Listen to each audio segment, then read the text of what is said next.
আমার কথা একটাই, আমার অনুরোধ, আপনারা আপনাদের বিবিদেরকে, আপনাদের ছেলে মেয়েদেরকে আল্লাহর ওয়াস্তে এই রমজানে বাজারে ছেড়ে। এটা আমার বাপ, আমার কলিজা বলে, আমার দিল বলে, এটা যেন আল্লাহকে চূড়ান্ত ভাবে অপমান করা, তিরস্কার করে আল্লাহকে।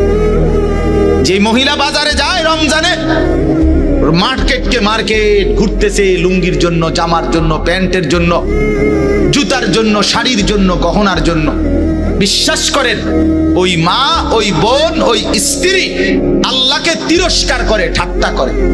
আল্লাহরে বলে, ও আপনি কইছেন রমজান মাসে রহমত দিবেন, মাগফিরাত দিবেন, নাজাত দিবেন, জাহান্নাম থেকে মুক্তি দিবেন, 70 গুণ বেশি নেকি দিবেন, নফলের ফরজ বানাই দিবেন। এটি থন আপনি আপনার কাছে রাখেন।